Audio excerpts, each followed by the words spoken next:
What's up? What's up?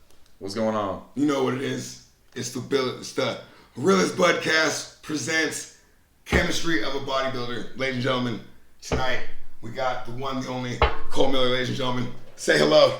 How's it going, guys? Cole, how you doing, sir? I'm doing great, sir. How you doing? Doing amazing. Thank you for having me, brother. Coming in tonight, having this conversation with me. You know what it is. So first and foremost, before we get into this, sponsors of tonight's episode, Be Alpha Wear. It's what we do. Live well. Be alpha. That's what we do. So getting into more of this, we just did a couple episodes. We did with Rudy. We did with Jesus. Okay. And Rudy, the president of Be Alpha. Zeus just actually won. Cole's actually going into a show in the next couple weeks here. We're about 6 weeks out. Oh, yes, sir. Little under 6 weeks, man. Man, how you feeling? Feel good, man. Carbs got reduced not too long ago, so I'm kind of got like, I feel like I got diet face and diet brain right now, but still getting shit done, bro. That's awesome. That's awesome. So I'm super excited, especially for this one, because we get your inside knowledge of what it is going into prep right now. And as well, as with myself, Cole, you've had plenty of fucking health issues in your past, bro. But before we get into any of that, tell us a little about yourself. What's going on? Why are you in this? Who are you? What's going on? Well, name's Cole. I have been into training for a few years now. Took it serious like the last 3. And, I honestly got into bodybuilding as a way to kind of save my life, bro. Like it's, like you mentioned, we both have major, health issues, and this is something that worked as a really healthy outlet for me to keep me accountable of my blood sugar levels and keep me accountable of what I'm putting in my mouth. So and I also work as a residential designer. So it's just actually had a hand in designing this fine structure we're in right now. Hey, so beautiful place. It is. I like it. I'm glad you enjoy it. Yes, sir. But yeah, bro, it's just I love the positive energy, love positive vibes, love spreading that, man. Awesome. Thank you for having me, bro. Hey, no, wonderful to have you, bro. So let's jump into things. Bodybuilding's a crazy fucking sport, a crazy lifestyle to be in. Why bodybuilding? You said it helped save you, helped get your health back in, or help get everything back in, help you save your life. What exactly about bodybuilding, the aspects of bodybuilding led you to that? Well, I mean, growing up, I was always a skinny kid. I've had diabetes since I was 7 years old, type 1, been insulin dependent that whole time. And, was always kind of told, hey man, be careful, take it easy, just you're not like everybody else. And for me, I was like, why can't I be like everybody else? You feel me? Like, yes, I was sir. like, why is there this limitation on me because my body doesn't produce this compound? And I graduated high school like 115 pounds, soaking wet, like, you know what I mean? And I'm 6 foot tall. That's not heavy. I was like McLovin, you know what I mean? And, without the cool fake ID. But I got tired of being told I couldn't do something. And I found bodybuilding to be, and I've always watched, Jean-Claude Van Damme movies, Arnold Schwarzenegger movies, all that growing up, bro. And I was like, I idolized those cats, and it's just, I thought, wow, these guys are in really great shape. I'd love to look like that. So I've researched at the time, like all these different techniques they would use, and came down to lifting weights, diet, things like that. And it just kind of, everything just fell into place and made sense to me that, I need to get a gym membership. I need to, start lifting weights and watching my diet. And, of course, you got the bro sciences out there that's going to tell you, oh, do this, this, and this. But I feel like the old school techniques work the best. And, just eating good food, training right, getting sleep, you're good to go. But Yeah, man. I mean, it really, like it talks about, man, it keeps me accountable. So it's like, keeps me accountable of making sure I get my sleep at night. As you know, with diabetes, if you're not sleeping enough, your hormone levels are all over the place, cause your blood sugars are raised. If you're not if you're not sitting there eating the right foods, if you're eating foods that are, dense with garbage, you're not going to sit there and you're not going to digest them the right way. If you're not training properly, you're going to injure yourself. So it's just everything in total has kept me accountable for myself and allowed me to grow. That's awesome to hear. Now, you mentioned that you're diabetic. Does your condition affect how you train, when you train, things of that sort? It definitely affects, because insulin is known to have you hold fat the more you take, and as diabetics become more resistant to insulin over time, it has affected the fact that a lot of my carb intake, especially when it comes down closer to the show, when obviously, as you know from your last show, your carb intake drops as you close the show. So a lot of those carbs I would take first thing in the morning right when I wake up, because your body's naturally in a catabolic state anyway, and I would take them right before I worked out, and some right after, just so I could sit there and take less insulin, because I'm only going to burn some of those carbs off while I'm training. So I mean, it takes a play in that for sure, and also the fact that you and I, we can't eat as much carbohydrates as a lot of these cats out there. We got to take it kind of easy with this stuff. We're gonna mess that ourselves extra up. Roadmap for ourselves. That extra step we got to take. So it's definitely plays a part in my training. Also making sure that I always have something with me just in case my blood sugar does drop in the gym. And that's, normally it'll be something that I can burn off pretty quickly, like a really simple carbohydrate, but just something that if my blood sugar drops, I'm good. And I always carry my blood tester with me in the gym too, just because, sometimes you can be just training hard, you think it's dropping, but really it's just you're training hard. You're training hard. So, but yeah, man. So everything else it's just, like I said, making sure that you're doing the right stuff when you should do it. So. Now, you did mention about the bro science versus actual facts and science behind things. Yeah. Do you personally have any certs or anything that, or is everything that you've learned throughout what you've done or throughout preps for yourself anecdotal? Is it because you've done it yourself, so now you know it is? Well, so this will be my third show. I did 2 shows last year.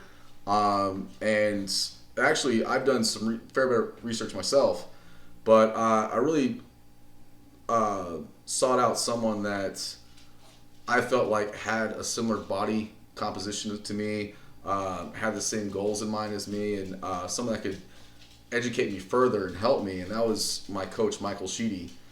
He has completely changed my life as far as what foods to eat to increase your insulin sensitivity. Blueberries, antioxidants, also help increase insulin sensitivity. Oatmeal first thing in the morning does the same thing. It's a highly dense food, but it's also something that full of fiber, but also increases your insulin sensitivity. Flaxseed, there's these foods that you can eat that can better prepare you throughout the day. So a lot of what he's done, he's a NASM certified, as well as a couple other certs that he has, but he's really educated me and encouraged me to research more, even beyond him, as far as things that work, things that don't work. And like I said, this is my third show. Your first show, especially someone that has, a medical condition, or any first show, is really a trial run. Like, you're really trying to figure out what's actually working for your body, what doesn't. And like, that first show taught me a lot, as far as, one, I was really undersized.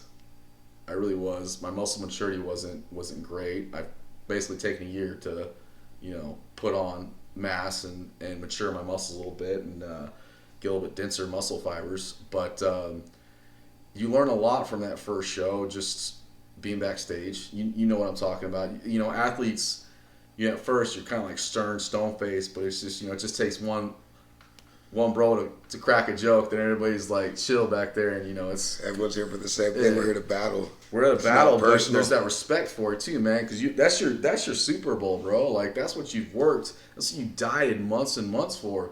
Have fun with it. It's like at that point, it's like it's not gonna matter. Like, bro, yeah, you look a hell of a lot better than I do, but guess what? I worked my ass off to be here, and I'm gonna go up there on that same stage and strut my ass just in front of all these people like you are. You know what I mean? They all came to see me too. Yes. Don't forget. Yeah. So don't forget about that one. I'm gonna be out here and dominate. So that brings me to this. What is your biggest motivation? My biggest motivation is I have always, like I told you, I've always been that kid that I was not gonna lie, I was picked on in school for I'd had seizures at school and stuff from my blood sugar dropping too low, and kids will be kids, they don't understand, you know what I mean? But my biggest motivation is to inspire. Like, I really want to inspire others, kids, older, whatever, that if you set your mind to it and you believe truly you can do it and you work hard for it, take it. That stuff's yours, bro. Like, just take whatever you're going through, whatever fight that you have. That's what kind of motivates me in the morning. That's why I get up at 4:30 in the morning during prep and do cardio. That's why I sit there and I make sure that I get every meal in, because for me, this is not just a victory for myself. This is not just my struggle. This is a struggle that many people face, and I would like to inspire them that whatever your fight is, go and kick some ass. You know what I mean? That's fucking deep, bro. Yeah. So on the flip side, what's your biggest fear? Well, as I said, I've had quite a few strokes and stuff like that. I don't fear death.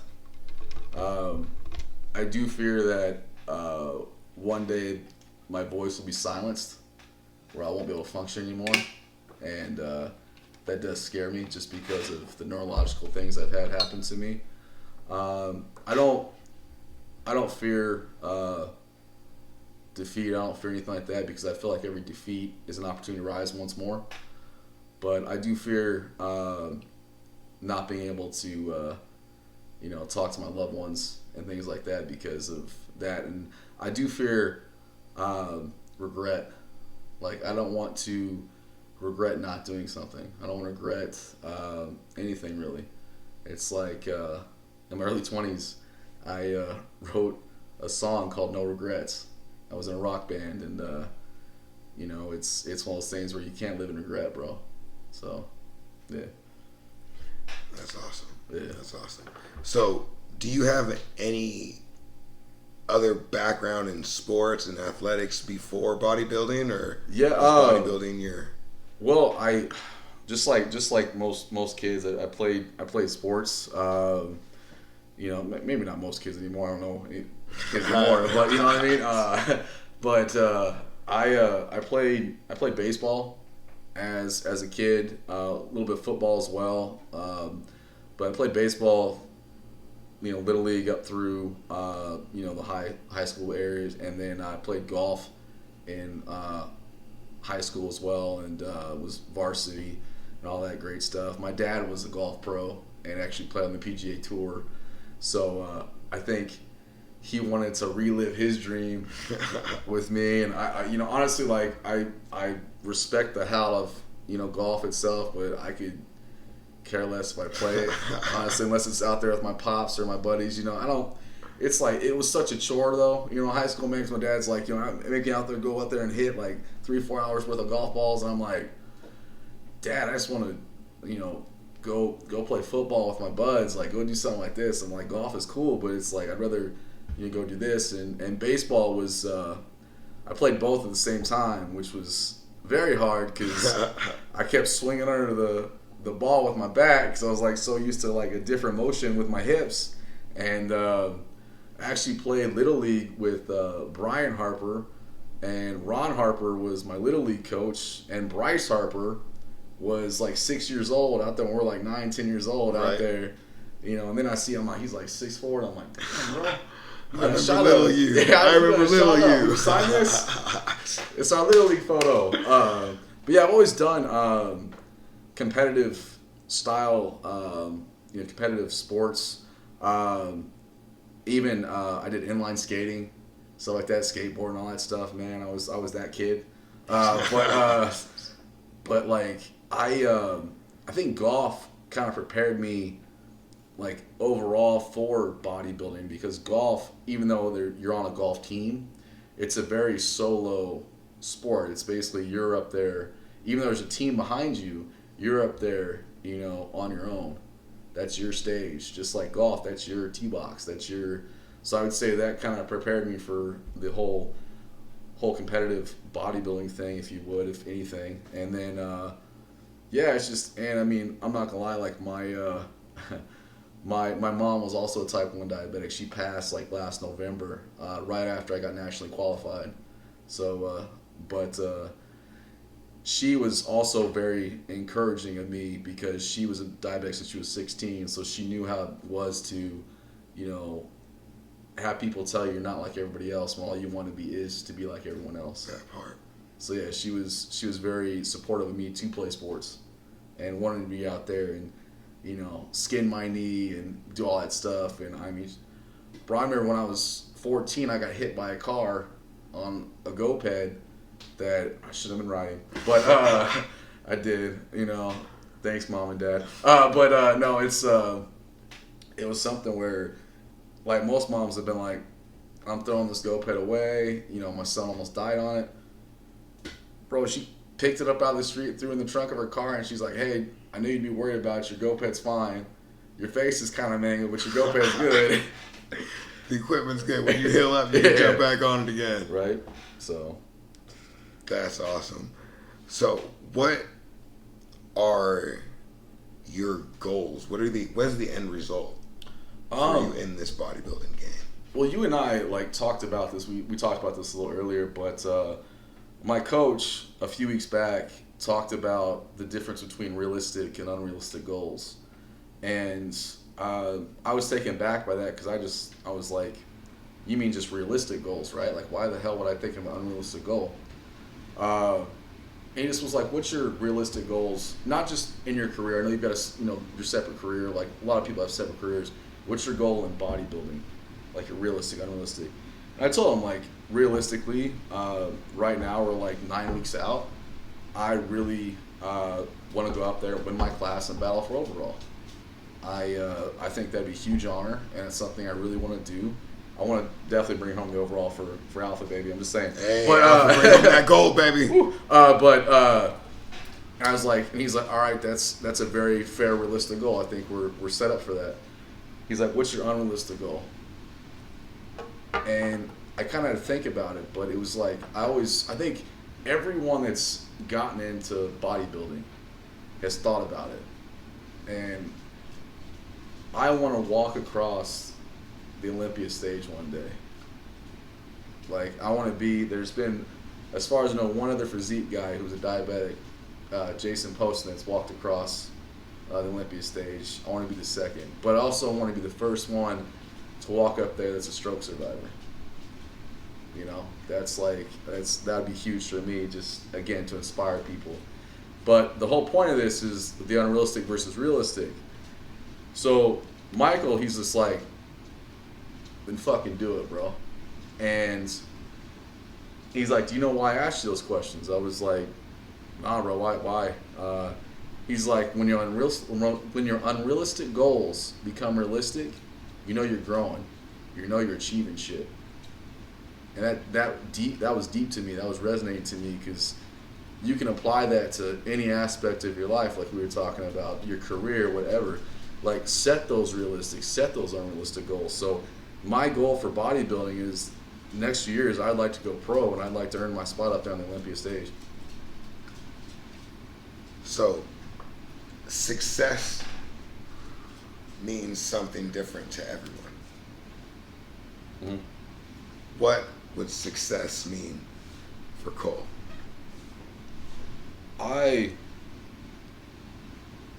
If I could have, and I have had this happen, but I'd like to reach more. And I had a guy come up to me in the gym a few months back and actually told me that he followed me on Instagram, and my story and talking to me changed his life and inspired him to do more. And success for me is I want to try and inspire as many people as I can while I'm here. It's like we all don't know how much time we have left, but if I can inspire and keep inspiring as many people as I can, I'll feel like I'm truly successful. Cool, so that's fucking deep, sir. Yeah. That's fucking deep. So, if you had any advice to give to someone who is trying to jump on stage tomorrow, ready to jump in and start this bodybuilding shit tomorrow, what would you say?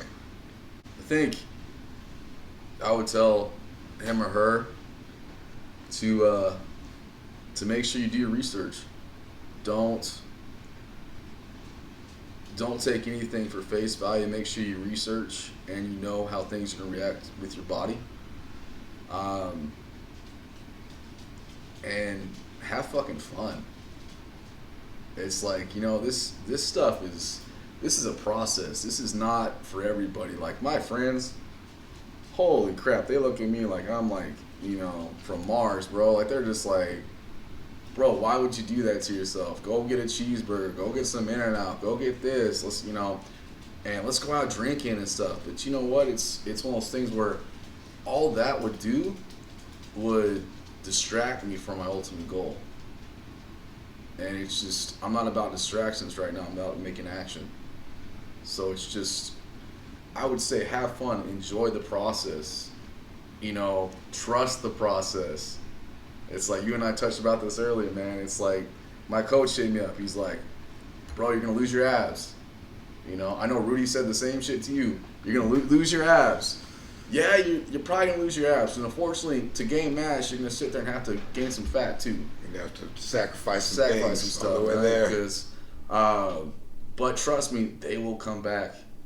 If you follow your diet, do some cardio, do some crunches, they will come back. So, but yeah, I think that's the biggest thing I would say is like research and have fun. You only live once, bro. So make the best out of it. They tell us, right? Yeah, that's what they tell us. We don't know yet. But you know what? Hey, figure this way. Ain't no one gonna make it out alive. That part. So don't stress. Hey. So how they get a hold of you, man? What's your Instagram handle? We gonna put it on here for them, but say it for us. Yeah, my Instagram handle it's Cole Miller, CM Design Fit. It's CMD3 Sign Fit. So hit me up on there, man. I'll answer any questions you guys have, or at least point you in the direction of someone who can. So there you go, Cole, bro. I appreciate your time. I appreciate you having me, brother. Thank you so much. And everybody, love you. Appreciate y'all tuning in to the latest episode. Like, comment, subscribe. Leave your messages, leave your questions, anything you want to say. What do you want to see on the next, series on here? Let us know. Appreciate y'all. Much love. Alpha Squad. That's what we do. Thank you for tuning in.